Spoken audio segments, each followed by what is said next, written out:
వారి కూతుర్ని అడ్డుకోవటం అనేటువంటి దానిపైన స్వయంగా వైఎస్ఆర్ కాంగ్రెస్ పార్టీ నాయకులు, పెద్ద నాయకులు జగన్మోహన్ రెడ్డి గారు, సజ్జల గారు, లేకపోతే మోహన్ రెడ్డి గారు లాంటి వాళ్ళు ఆ కార్యక్రమం ఎవరైతే ఆమెను అడ్డుకున్నారో వాళ్ళని ఖచ్చితంగా మేము ఖండిస్తున్నాం అనేటువంటి మాట ఆయన అనలేదంటే ఖచ్చితంగా వాళ్ళు కావాలనే ఆమెను అడ్డుకున్నారు. క్లియర్ గా మీరు ఒక బయట వేశారు, ప్రజలకి వాస్తవాన్ని మీరు ఈ రోజున తెలియపరిచారు. పవన్ కళ్యాణ్ గారు స్వయంగా నేను తండ్రికి కూతురికి మధ్య విభేదాలు సృష్టించడం నాకు ఇష్టం లేదు, ఆయన పెద్ద ఆయనకి నేను గౌరవిస్తా ఉన్నాను, మీరు మా పార్టీలో ఉన్నప్పటికీ కూడా చాలా అనుకుంటున్నప్పటికి కూడా ఆయనతో మాట్లాడకుండా, ఆయన సంప్రదించకుండా, ఆయన దగ్గరికి మమ్మల్ని తీసుకెళ్లకుండా జాయిన్ చేసుకునేటువంటి మాటలు చెప్పి ముద్రగడ పద్మనాభం గారికి ఉన్నతమైనటువంటి గౌరవాన్ని ఇచ్చినటువంటి పవన్ కళ్యాణ్ గారు ఒక పక్కనుంటే, నేను ఓటమి చెందితే నేను ఇంటి కులం కూడా మార్చుకుంటాను అనేటువంటి మాట అన్నప్పుడు జగన్మోహన్ రెడ్డి గారు ఏమనాలా? పెద్దవారు మీరు ఆవేశంలో అలా అన్నారు, అలాంటి ఏం వద్దులేండి, అటువంటి అవసరం ఏం లేదనేటువంటి మాట వాళ్ళు అనలా. దాన్ని పెంచి పోషించారు.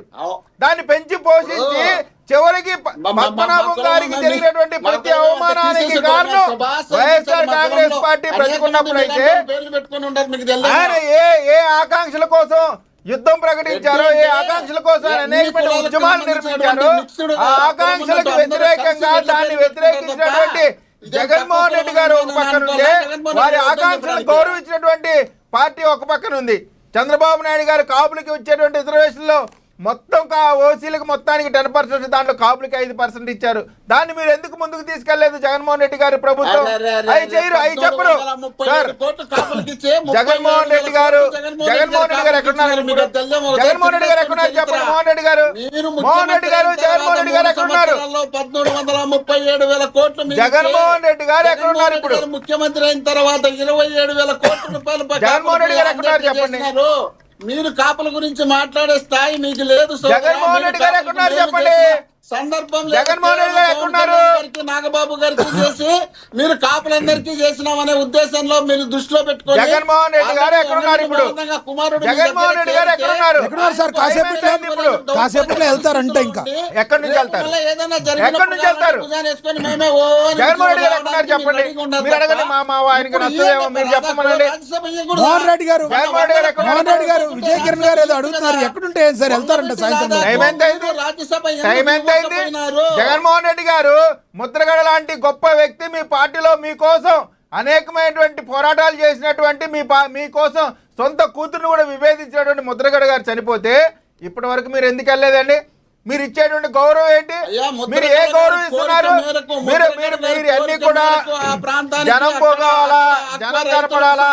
జగన్ వచ్చినాక మీరు చూడండి, ముద్రగడ గారి శవం దగ్గర కూడా వీళ్ళు జగన్ సీఎం అని అరవకపోతున్నారు. అడగండి, ఎవరు చచ్చిపోయినా జనాలు పోగు చేయడం, సీఎం అని అనిపించుకోవడం తప్ప, రాజకీయం చేయడం తప్ప, శవాల మీద పేలాలు ఏరుకోవడం తప్ప, మీ రాజకీయ ప్రాతినిధ్యం మొత్తం కూడా శవాలే.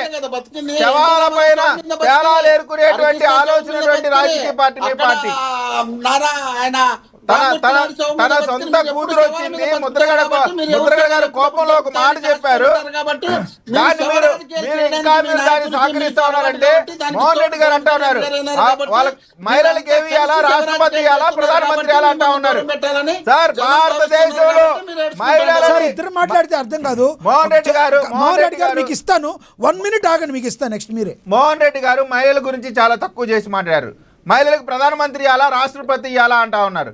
మహిళలు ఇక్కడ భారతదేశంలో ప్రధానమంత్రులు అయ్యారు, సక్సెస్ఫుల్ గా ప్రపంచంలో ఇచ్చినటువంటి ప్రధానమంత్రులు అయ్యారు, రాష్ట్రపతులు కూడా అయ్యారు. కాబట్టి మహిళలు తక్కువ అంచనా వేయమాకండి. రాణి రుద్రమదేవి పుట్టినటువంటి దేశం మన భారతదేశం. ఎక్కడ ఉపయోగం లేదు. ఎన్నికలప్పుడు ఓట్లకు మాత్రమే మహిళలను వాడుకున్నారు, పేరుతో వాడుకున్నారు తప్ప మీరు మహిళలకు న్యాయం చేయలేదు. జగన్మోహన్ రెడ్డి గారు ముఖ్యమంత్రి రాజ్యసభ మెంబర్లు, మంత్రి పదవుల్లో మహిళల గురించి మీరు చెప్తే దెయ్యాలు వేదాలు వల్లించేటువంటి సొంత చెల్లి కూడా మహిళే, సొంత తల్లి కూడా మహిళే. వారికి గౌరవించండి ముందర, సొంత తల్లి చెల్లి కూడా మహిళలే. అదే తల్లి చెల్లి అంటే కృష్ణారెడ్డి గారు వాళ్ళు పార్టీ పెట్టుకున్నారబ్బా. మోహన్ రెడ్డి గారు కాసేపు ఆగండి మోహన్ రెడ్డి గారు విజయ కిరణ్ గారు కృష్ణారెడ్డి గారి వాయిస్ అసలు బలంగా వినబడలేదు. కృష్ణారెడ్డి గారు మీ దగ్గర వాయిస్ క్లియరెన్స్ లేదు. మోహన్ రెడ్డి గారు దయచేసి కాసేపు ఆగండి ప్లీజ్. కృష్ణారెడ్డి గారు మీరు టాపిక్ మీద మాట్లాడండి. కృష్ణారెడ్డి గారు ప్లీజ్. సార్, ఇవాళ శవ రాజకీయాలకి అలాగే ఓదార్పు రాజకీయాలకు పెట్టిన పార్టీ పుట్టినిల్లు పార్టీ వైసీపీ. ఇవాళ మీరంతా చంపుతుంటే మేము ఓదార్చాల్సిందే తప్పదమ్మా. మీకు అధికారం ఇచ్చినప్పుడు చంపుకుంటూ పోతారు, చంపుకున్నప్పుడు తప్పదు కదా, మరి ఓదార్చాల్సిందే కదా.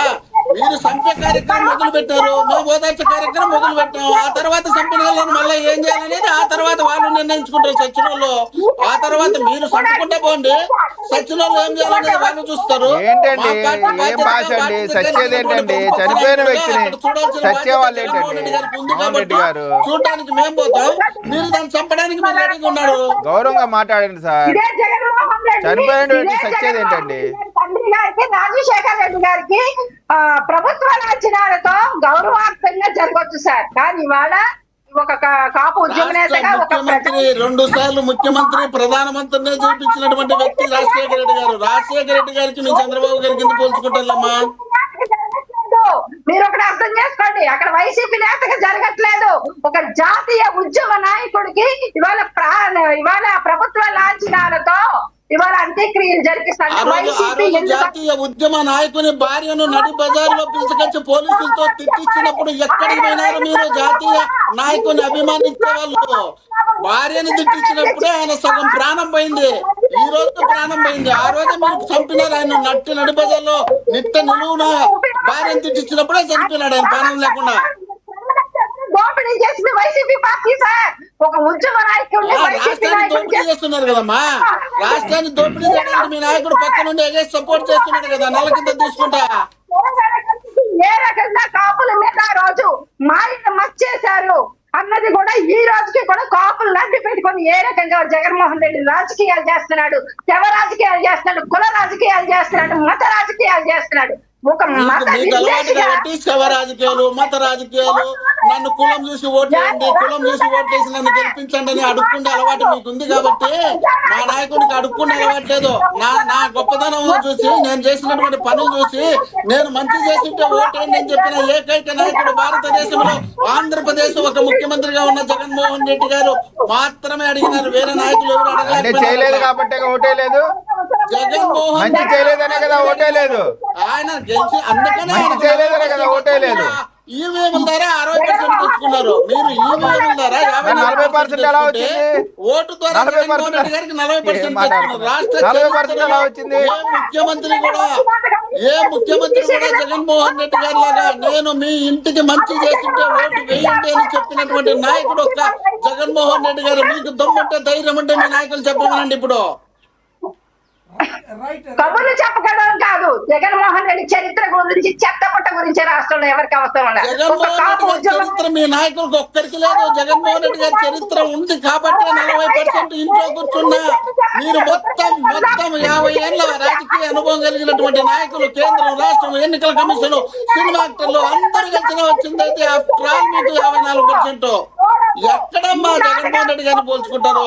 ఆయన నాయకత్వానికి భారతదేశంలో దీటైన నాయకత్వమే లేదనేది గుర్తుపెట్టుకోండి. మీరు దేశము, రాష్ట్రము అందరూ కలిసి పోటీ చేస్తే 40% జగన్మోహన్ రెడ్డి గారికి వచ్చే, మీకు వచ్చింది 54%. అంటే 40% అప్పుడు మిషన్లు బాగానే పనిచేసినాయా? 40% ఓట్లు పడ్డప్పుడు మిషన్ లోకేనా? 40% మిషన్ లోకేనా? వైఎస్ఆర్ కాంగ్రెస్ పార్టీ పాపం అధికారం పోయేసరికల్లా ఏం మాట్లాడుతున్నామో అర్థం కానిటువంటి మీరు దేశంలో ఉన్నటువంటి నాయకత్వం అంతా కావాలి, దేశంలో ఉన్నటువంటి జెండాలు అన్ని కావాలి, దేశంలో ఉన్నటువంటి ఎన్నికల కమిషన్లు వాడుకోవాలి, దేశంలో ఉన్నటువంటి నాయకులు ఉన్నటువంటి డబ్బులన్నీ సేకరించుకోవాలి. అప్పుడు మీరు ఎన్నికలకు రావాలి. ఆ తర్వాత మీరు గెలిచాలి. సింగల్ గా మీరు గెలిచలేమని కదా 17 సంవత్సరాలు ముఖ్యమంత్రిగా పనిచేసినటువంటి వ్యక్తి సింగల్ గా నేను పోటీ చేస్తానని సాహసం చేసే ధైర్యం లేకుండా ఉన్నటువంటి చెప్పండి. ఏంటి సార్ మోహన్ రెడ్డి గారు, మోహన్ రెడ్డి గారు, మోహన్ రెడ్డి గారు, కృష్ణరెడ్డి గారు దయచేసి ఆగండి. సింగల్ గానే పోటీ చేస్తానటువంటి చెప్పినటువంటి నాయకుడు జగన్మోహన్ రెడ్డి గారు. మోహన్ రెడ్డి గారు, మోహన్ రెడ్డి గారు, మోహన్ రెడ్డి గారు ఏంటి? ఈ టాపిక్ గురించి కాకుండా ఒకటి మిమ్మల్ని అడగాల్సి వస్తుంది. ఒక్క నిమిషం కృష్ణరెడ్డి గారు, కృష్ణరెడ్డి గారు దయచేసి ఆగండి, దయచేసి ఒక్క నిమిషం. నాయకుడిగా ఉండటం మళ్ళీ పోటీ చేసి గెలిచేస్తాడండి జగన్మోహన్ రెడ్డి. 11 మంది ఉండి అసెంబ్లీకి వెళ్ళకుండా పారిపోయేవాడు.